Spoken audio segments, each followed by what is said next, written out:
Bonjour à tout le monde. Alors aujourd'hui, dans ma vidéo, on va parler de ça. Ce que vous voyez là. Ça, c'est une mangue. Voilà. Une mangue.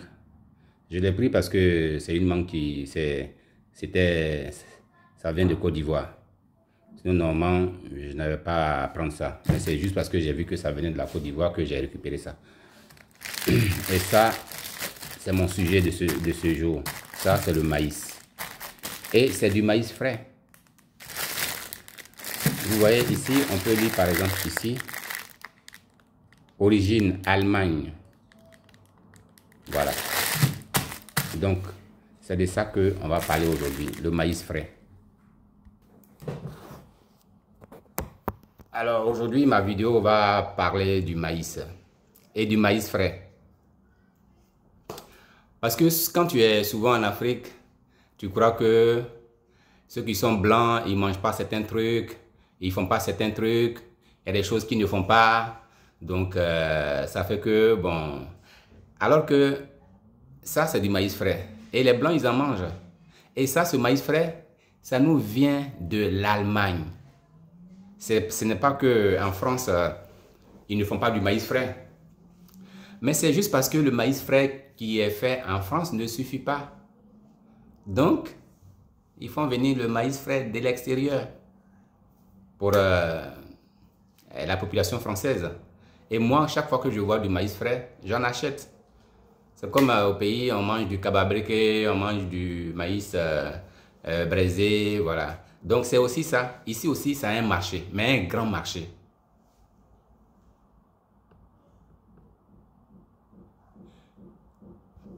Un grand marché. Donc,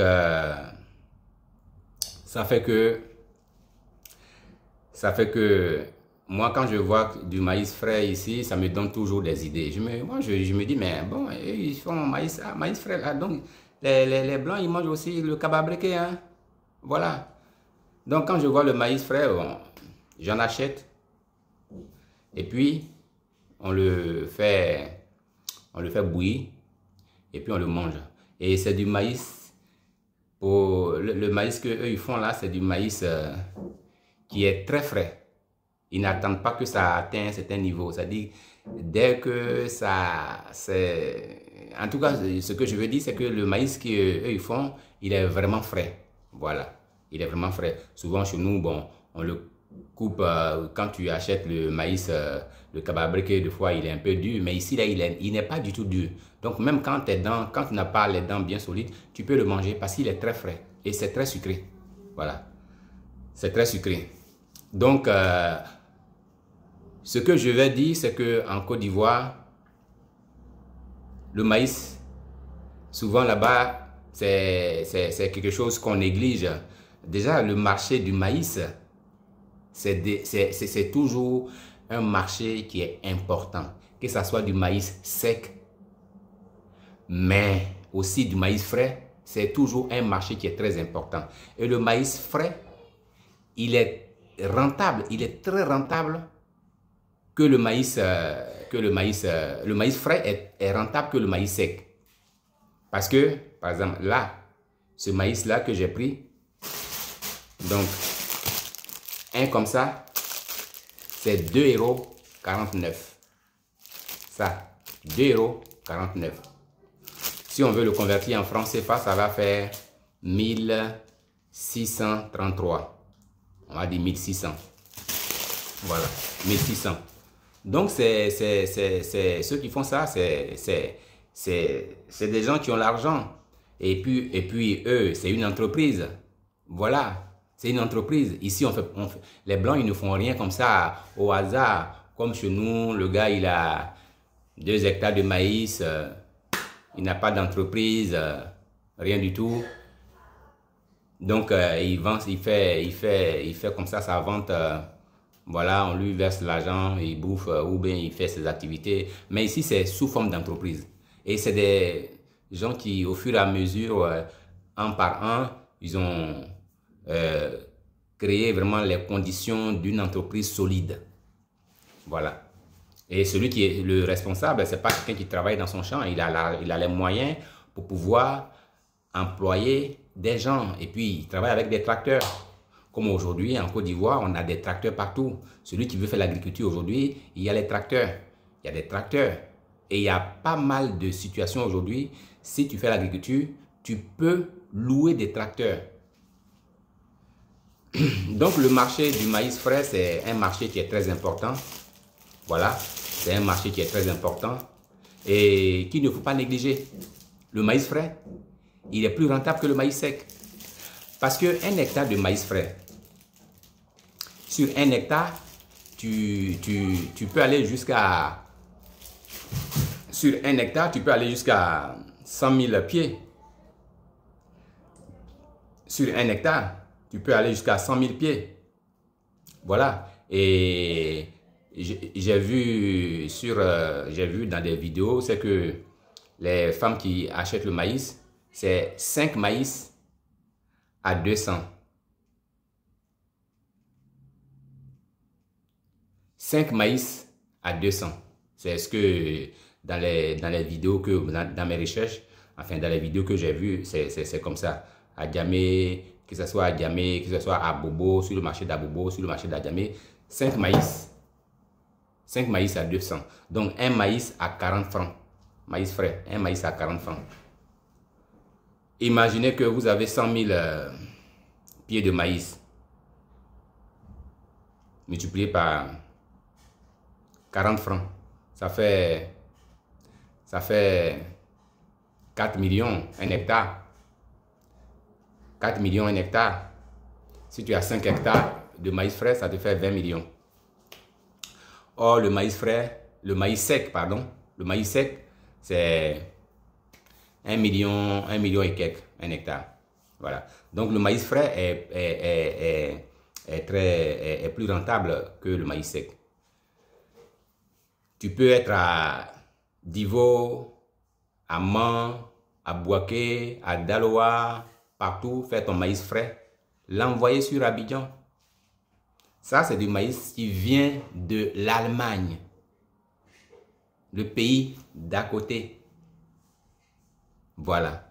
Je dis tout ça pour que les uns et les autres comprennent l'importance d'être loin, faire une activité agricole et puis aller vendre sur les grands marchés. Voilà.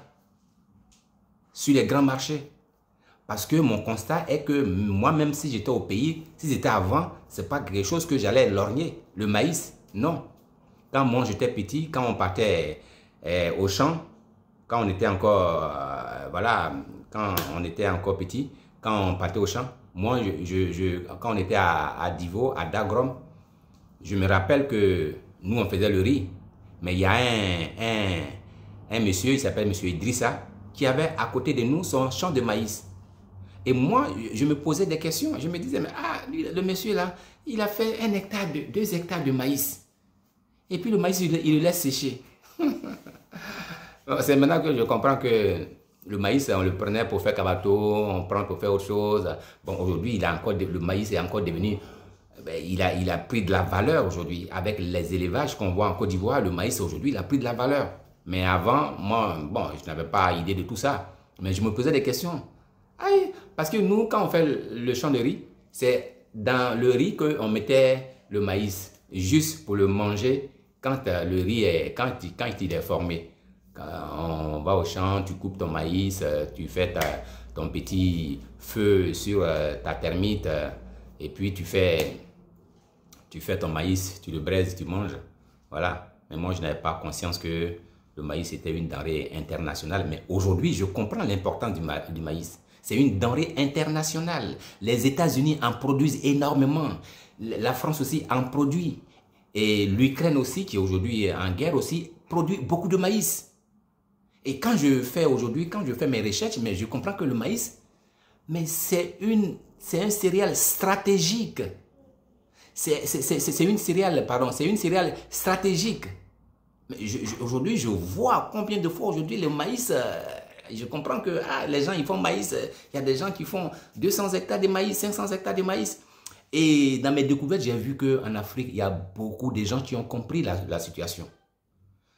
J'ai vu un Burkinabé qui a 500 hectares de maïs. Le gars, le monsieur, il n'est jamais allé à l'école. Je présenterai un jour sa vidéo, parce que sous tout ce que je dis, quand même, il faut que je montre que c'est des choses qui sont vraies. Donc, je vais un jour parler de ce monsieur-là. Voilà. Mais le monsieur, il a 500 hectares de maïs. Il a une soixantaine aujourd'hui. Hein. Il a 60 ans aujourd'hui, un peu plus, hein, peut-être. Mais c'est pas lui qui travaille, il a des ouvriers. Parce qu'il a commencé il y a longtemps avec l'agriculture. Et il fait un chiffre d'affaires de 800 millions avec le maïs. Il fait du maïs, beaucoup de maïs. Et puis après, du sorgho, et du mil, voilà. Mais la base, c'est le maïs. Lui, sa base, c'est le maïs. Il a des tracteurs. Voilà. Il n'est jamais allé à l'école. 800 millions de chiffre d'affaires. Voilà. Donc, c'est un peu pour attirer l'attention des gens que le maïs, il ne faut pas négliger cette spéculation. Voilà. Que ce soit du maïs frais ou du maïs sec. Bon, le maïs sec, le maïs frais, si tu le fais, tu vas peut-être le faire sur des petites superficies. Voilà, peut-être sur 5 hectares ou plus. Mais le maïs sec, là, je parlais du maïs frais. Qu'on va faire sur des petites superficies, sur 2, 3, 4, 5 hectares. Mais le maïs sec, lui, mais tu peux aller jusqu'à X hectares. Voilà. Et le maïs frais, le maïs sec n'est jamais suffisant. Le maïs sec n'est jamais suffisant. Pour la Côte d'Ivoire produit 1 million de tonnes de maïs sec. Or, la Côte d'Ivoire consomme 3 millions de tonnes. Ça veut dire qu'on envoie encore du maïs de l'extérieur. On nous envoie encore du maïs d'ailleurs. Donc, le maïs, c'est vraiment une spéculation qu'il faut se lancer dedans. Le maïs, c'est une spéculation, il faut se lancer dedans. Tu peux louer des parcelles agricoles, faire du maïs.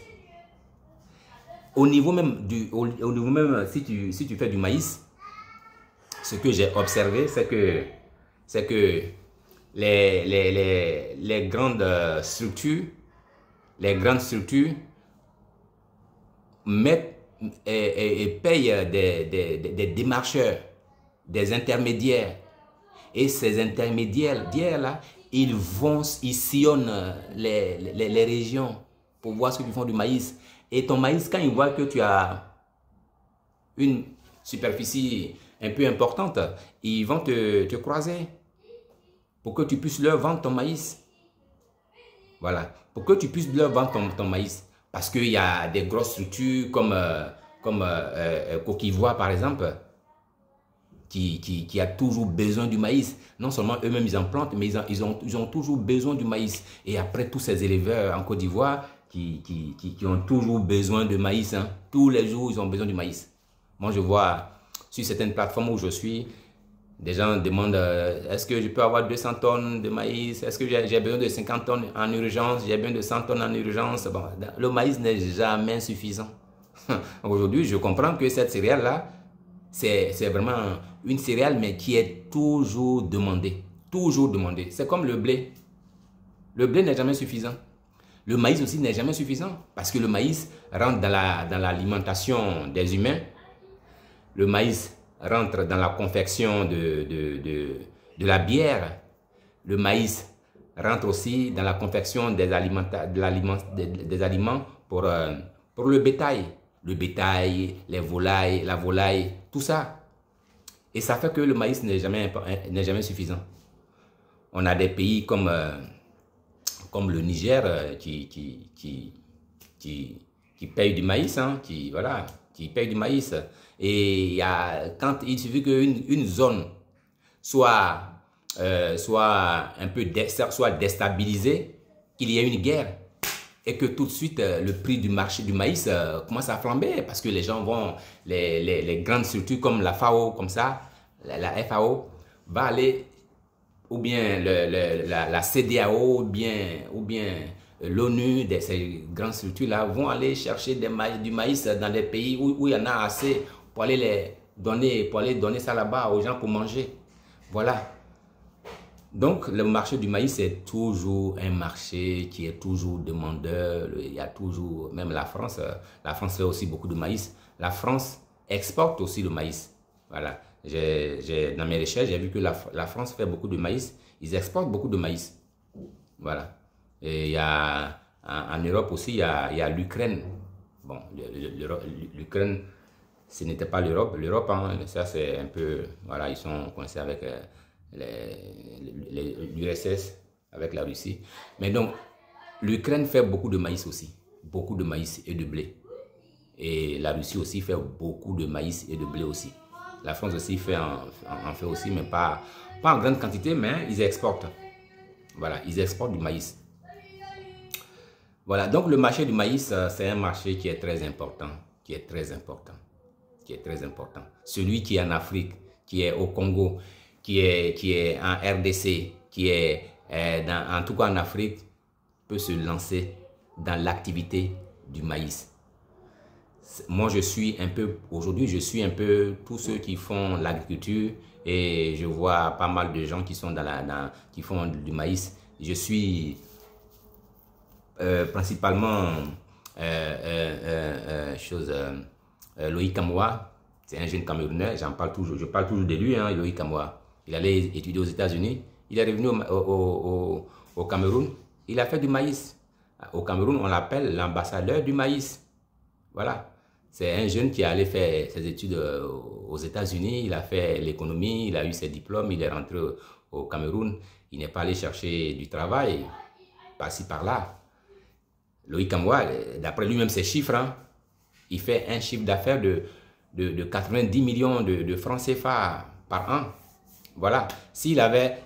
Quand il est quitté aux États-Unis, s'il était allé travailler pour quelqu'un, il n'allait pas avoir ce chiffre d'affaires de 90 millions de francs CFA. Oui, s'il avait peut-être trop eu, peut-être c'était 20 millions de francs CFA par an qu'on pouvait le payer comme salaire. Et là encore, c'est encore trop. Or, aujourd'hui, il a son propre compte. Voilà, il a même un tracteur. Il est sur une superficie de 65 hectares. Voilà, et il fait du maïs. Il fait un chiffre d'affaires de 90 millions de francs CFA. Voilà. Donc, le maïs frais qui est à l'honneur aujourd'hui. Si tu es dans ta région où tu es, tu peux commencer avec 1 hectare. Tu peux commencer avec le maïs frais. Et puis après, enchaîner avec le maïs sec. Le maïs frais, c'est que lui, j'ai vu au niveau de la capitale, au niveau d'Abidjan, quand le maïs arrive, quand les Peugeot, les bâchers de maïs arrivent, ce que j'ai constaté, c'est que les femmes qui viennent attendre le maïs, dès que le maïs arrive, elles le récupèrent. Elles récupèrent tout le maïs. Et j'ai vu des femmes qui viennent en retard, quand elles viennent, il n'y a plus de maïs. Tout est déjà pris. Tout est déjà pris. Et c'est toujours comme ça. Dès que les voitures, les cargaisons arrivent, dès que les maïs arrivent, les femmes qui sont là, elles prennent tout. Si toi, tu viens en retard, là, tu vas rater. C'est pas que quand toi, tu es arrivé en retard, bon, elles ont pris un peu, elles ont laissé un peu. Non, c'est pas ça. Hein. Celles qui sont là, elles prennent tout. Donc, c'est dire que le marché du maïs, c'est toujours un marché demandeur. Un marché qui est toujours demandeur.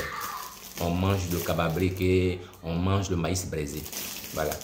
Tous les jours, tous les jours, tous les jours, tous les jours. Après, j'ai pris la mangue. La mangue, je l'ai pris, c'est juste parce que, bon, c'était une mangue de Côte d'Ivoire. Donc, bon, j'ai payé ça. Et puis, c'est des mangues qui nous arrivent de nos pays. C'est des mangues qu'ils cueillent, qui ne sont pas bien mûres. Parce que ces mangues-là, c'est des mangues quintes. Mais c'est que les mangues quintes, quand elles sont formées, elles deviennent un peu rougeâtres, là. Bon, cette mangue-là, je ne suis pas sûr qu'elle soit bien formée. Hein. Voilà, je ne crois pas. Je ne crois pas. Voilà, je ne crois pas. Donc, ça vient de la Côte d'Ivoire. Voilà. Souvent, les mangues qu'on voit ici, ça vient Côte d'Ivoire, Sénégal et puis aussi l'Espagne. Voilà. Donc, c'était ma vidéo d'aujourd'hui. C'était le maïs. Voilà. Donc, pour encourager les uns et les autres, que ici, chez les Blancs, là, nous, on est ici. On va travailler dans les champs de maïs. C'est que travail qu'on laisse au pays là-bas. Là. C'est ça qu'on fait ici. Le travail que nous laissons au pays là. C'est ça qu'on fait ici. Aujourd'hui, moi, si je peux donner conseil à quelqu'un, mais ça, je ferai une vidéo un jour, c'est de dire aux jeunes qui prennent l'eau, qui vont et qui traversent le désert pour aller prendre la Méditerranée, pour arriver en Europe. Mais vous n'avez pas conscience qu'en Europe, c'est devenu très dur. Je vois qu'à Paris, il y a des gens même qui montrent des images de tout ce monde-là qui dorment sous les ponts, qui n'ont pas de logement. La situation ici est vraiment une situation très compliquée. Alors que tu quittes au Mali, alors que tu quittes en Côte d'Ivoire, alors que tu quittes au Niger, alors que tu quittes en Guinée, chez toi, tu as de la forêt. Avec 1 hectare, tu peux faire de la tomate. Et puis gagner de l'argent. Gagner de l'argent. J'ai parlé de ces 3 jeunes burkinabés qui sont allés dans une région, dans une ville du Burkina qu'on appelle Bagré. 3 jeunes qui sont mis ensemble et qui ont fait la tomate, qui ont fait un chiffre d'affaires. Leur première production, 30 millions de francs CFA qu'ils ont fait. Alors tous ces jeunes qui quittent le continent pour venir en Europe, il faut vraiment arrêter. Il faut vraiment arrêter. Il faut arrêter. Parce que tu arrives en Europe, tu vas passer du temps à avoir tes papiers. Tu vas mettre au moins 5 ans pour avoir les papiers. Les 5 ans là, si tu es resté là-bas au pays, si tu es resté là-bas dans ton pays, mais en 2 ans tu es millionnaire. Si vraiment tu sais ce que tu veux, hein, en 2 ans tu es millionnaire. Voilà. Tu quittes la ville. En ville, si tu vois que c'est compliqué, quitte la ville. Voilà. Je ferai un autre jour, je ferai une vidéo sur nos petits frères, nos enfants qui quittent l'Afrique pour aller se tuer dans la Méditerranée. Je ferai une vidéo par rapport à ça. Parce que tu es ici même, tu ne sais même pas comment dire à tes frères que non, ne venez pas ici, non, à tes enfants, non, ne venez pas ici, aux jeunes, non, ne venez pas ici. Tu vas leur dire, mais toi-même tu es là-bas, voilà, toi-même tu es là-bas, là, pourquoi tu ne viens pas ici? Mais nous, on attend s'apprêter pour retourner. Voilà. Parce qu'on est ici, on ne voit rien. Ici, là, on est dans une situation où on te met dans un couloir et tu es dans le couloir. Tu es pour dépenser. Tu vois, tu travailles. Mais ton argent, tu vas le dépenser. Donc, c'est souvent comme ça que ça se passe ici. Alors, je vais finir ma vidéo. Et je vous dis à très bientôt pour une prochaine vidéo. Et surtout, mettez-vous dans le maïs. Le maïs frais comme maïs sec. C'était ma vidéo d'aujourd'hui. Donc là, ma vidéo d'aujourd'hui, c'était pour le maïs. Maïs frais comme maïs sec. Mettez-vous dans la culture du maïs. Celui qui va se mettre à faire du maïs, qui a une vision, qui commence avec peut-être 1 hectare de maïs frais, 2 hectares de maïs frais. Après, qui va maintenant louer d'autres superficies, 10 hectares, 20 hectares pour faire du maïs sec. Mais toi, tu vas changer ta vie. Tu vas changer ta vie. Ce qu'il faut comprendre aujourd'hui, c'est qu'en Côte d'Ivoire, je ne sais pas pour les autres pays en Afrique, mais en Côte d'Ivoire, il y a des tracteurs. Tu peux louer des tracteurs. Moi, celui qui dit que, bon, mais Théo, toi tu parles de tracteurs là, où on peut trouver tracteurs? Moi, je peux te donner des adresses où tu peux aller louer des tracteurs. Voilà. Où tu peux aller louer un tracteur. Le tracteur va venir, il va D'abord, si tu as une parcelle, avant que le tracteur ne vienne travailler, il faut déjà que la parcelle soit dessourchée. Donc, il te faut un bulldozer. Voilà. Mais avec toi-même tes propres moyens, si tu es jeune, avec 1 hectare que toi-même tu vas faire, tu fais ton maïs ou bien ta tomate, ça va te donner de l'argent maintenant pour aller sur des superficies importantes ou même sur des superficies où tu peux engager de la mécanique. Voilà. Mais il faut déjà, si tu n'as pas les moyens, tu peux déjà toi-même mettre ta force à rude épreuve. Avec sur 1 hectare, tu peux te faire beaucoup d'argent. C'est là maintenant que tu vas pouvoir aller sur prendre un bulldozer pour pouvoir dessourcher ta parcelle. Après maintenant, si ta parcelle est dessourchée, bon, si c'est une petite superficie, tu mets ta tomate. La tomate va te donner les moyens d'aller maintenant louer 10 hectares, 20 hectares pour faire le maïs. Voilà, parce que le maïs n'est rentable, le maïs sec n'est rentable que sur des basses superficies. Mais l'avantage est que là, tu peux travailler avec des machines, avec des tracteurs. Les tracteurs, ils vont faire le labour, ils vont faire le semis, ils vont faire aussi le sarclage. Et puis aussi, il y a des machines aussi pour pouvoir récolter le maïs. En Côte d'Ivoire, j'ai vu des motos, des moissonneuses batteuses qu'on peut louer. J'en ai vu dans la région de Yamoussoukro, une moissonneuse batteuse qu'on peut louer.